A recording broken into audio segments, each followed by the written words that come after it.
kill you. The part where he kills you is the 9th and final chapter of Portal 2. Throughout this chapter, Chell repeatedly escapes Wheatley's attempts to kill her. While the test chambers seen normally throughout the game require patience among other critical thinking skills, the puzzles seen in this final chapter value quick thinking above all else. You would think that with fast reflexes being at the forefront of this chapter, speedrunners would excel. However, this chapter happens to be slow in many ways. The obstacles Chell faces include, but are not limited to, funnel rides, villain altercations, defective turret ambush, a real turret ambush, a collapsing gel pipe, bombs, a death conveyor belt, and much, much more. Thankfully for us speedrunners, we have more than just good reaction times. We have an arsenal of glitches, and today, I would like to talk about Portal 2's most absurd glitch, the excursion funnel crouch fly glitch. In Chapter 8, Chell returns to Aperture Science's main testing track, but now with the facility under Wheatley's control. During this chapter, the player is introduced to one of Portal 2's coolest mechanics, the excursion funnel. These funnels are essentially tractor beams. While the player is inside of one, they defy gravity and float in a certain direction based on the polarity of the funnel. And if you've ever played Portal 2 before, you know how much fun it is to float around in one of these. And for the remaining puzzles in the game, excursion funnels are an essential puzzle-solving mechanic.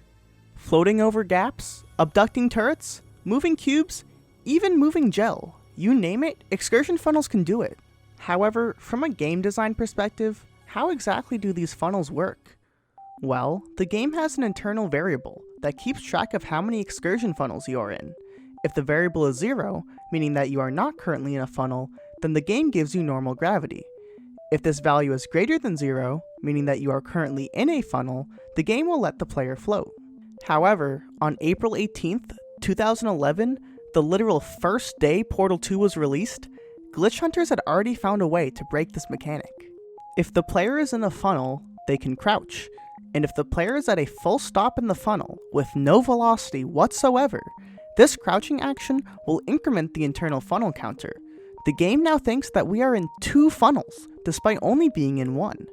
This means that when Chell leaves the funnel, the counter will decrease from 2 to 1, meaning the game still thinks that she's in a funnel, which will let the player maintain a 0 gravity state despite not being physically in a funnel. This technique, known as the excursion funnel crouch fly glitch, or CFG for short, is the most insane glitch in the game. From here on out, floors are merely just a suggestion. Possibly one of the coolest features of this glitch is that it can be preserved between levels. If the player exits a chamber with the crouch fly glitch, Chell will still maintain a 0 gravity state in the next chamber, which can be activated at any time with a simple jump. However, when routing the test chambers with CFG, things can get a bit more nuanced than they look at first glance, and that's because of controlling the player's height. Obviously, the chambers in Portal 2 are meant to be navigated by walking on the floor, not floating on the ceiling. Thankfully for casual players, if you ever end up on the ceiling, you can almost always find your way back onto the floor due to gravity. Unfortunately, gravity is not a luxury that the player has when using the crouch fly glitch, as the player will often get stuck to the ceiling, and as a result, it is even possible to soft lock in some chambers. With this in mind, many CFG routes involve sloping off of decorative props in order to lose height. From a speedrunner's perspective, this glitch completely cracks Portal 2 open. From Chapter 8 onwards, we can basically fly on command, and while we do this quite a bit throughout Chapter 8, this flying glitch truly becomes invaluable when the player enters Chapter 9. In Chapter 8, a fair amount of the normal test chambers have conditions that stop us from just flying straight to the end. Maybe a cube has to activate a button, or a laser needs to get redirected to a receiver. However, once we enter Chapter 9, the gloves come off. The goal is just to escape from Wheatley's traps, no strings attached. What's even better for speedrunners is the fact that in Repulsion Polarity, the last chamber of Chapter 8, the player can obtain the excursion funnel crouch fly glitch, which can then be used to easily complete the level, and the CFG can then be preserved into Chapter 9. So, with the literal ability to fly, let's see the part where he kills you.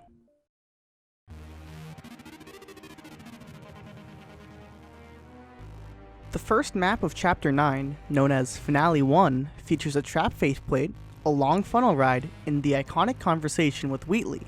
So, after entering the decoy test chamber, Chell can just jump, activating the CFG, and bonk her head with an invisible seam on the wall, stopping her from getting stuck on the top of the ceiling. While one might suspect that the player needs to jump on the faith plate to open up the trap wall to proceed, the player can simply fly through this wall at a certain height. This is because this section of the wall has no proper collision, because if you play the game as intended, the wall should simply open up for you anyways, creating a clear path. In order to better optimize the game, the Valve game developers simply gave the section no collision. From here on out, Chell will airstrafe over the funnel ride. Then, once the player can see Wheatley's monitor, the player will prepare to fly into the curved screen, giving the player downward vertical speed, which is used to land on the catwalk behind Wheatley, skipping the conversation. Then, the player slopes off of the bottom of a catwalk in order to skip a fling, and then airstrafe through this intimidating crusher. After a loading screen, the player is in Finale 2. Here, Chell is tasked with skipping the defective turret ambush. However, since we can fly, we can just crouch over the guardrail and maneuver around the makeshift chamber with the trap. It's also worth noting here that this movable chamber has an interesting hitbox, as the game only gives it collision at its final position, but does not give a collision where you visually see the chamber. If you didn't have the crouch fly glitch, by just bunny hopping on the catwalk, you're able to beat out the chamber, but the player will still hit an invisible wall.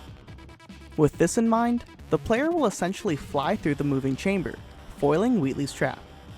In the next section, the player can skip an encounter with some turrets, and a small funnel section by utilizing CFG. The catwalk that the player walks on after completing both of these tasks is visible from the start of this room. So, by cleverly using the level geometry, the player can slope off of the underside of a staircase, and get enough downward velocity to land on the catwalk and progress. After blazing past the collapsing gel pipe, the player then has to deal with the real turret ambush. However, since Chell can take a couple of bullets for a good speedrun, a really skilled speedrunner can simply airstrafe through the turret's fire, and land back in cover faster than the turrets can deal damage. Barely staying alive, Chell continues her way to Finale 3. In the next level, the player can skip waiting for the bombs to arrive by simply shooting some portals and jumping up to the higher portalable wall. Continuing on, the player will fly into the room with the death conveyor belt. Here, the player can use CFG in addition to the height advantage from entering the room. The player can shoot a portal under the ending corridor and on a nearby, very high, portalable wall. This skips the need for the player to use the bombs, repulsion gel, or even interact with the conveyor belt at all. The last time save comes from flying through this wall. This wall is meant to fall apart once the player walks through this corridor. Since the player is stuck to the ceiling as a result of the crouch fly glitch, they actually skip the invisible trigger that makes this wall collapse. Similar to the wall at the start of Finale 1, this wall is meant to fall apart, so the developers did not give this wall collision, which lets the player fly straight through it. Once through the wall, the player can slope downward off of a random wire decoration, and then land on a small area of floor. After jumping off of the floor, the player can bonk their head on the ceiling, and fly through this section faster than the normal funnel ride. However, once the player crosses the room, the player will enter the funnel for only an instant. This funnel entry will cancel the excursion funnel crouch fly glitch, as the in-game variable that is normally bugged out is reevaluated, and ends up fixing itself. With this, the player is now through the part where he kills you, and is ready to fight the final boss. Through the use of the crouch fly glitch, speedrunners end up saving roughly 2 minutes in a Portal 2 speedrun, as we skip almost all of Wheatley's traps. So, while Wheatley thought he was holding all the cards, he forgot the speedrunner's trump card, the ability to fly.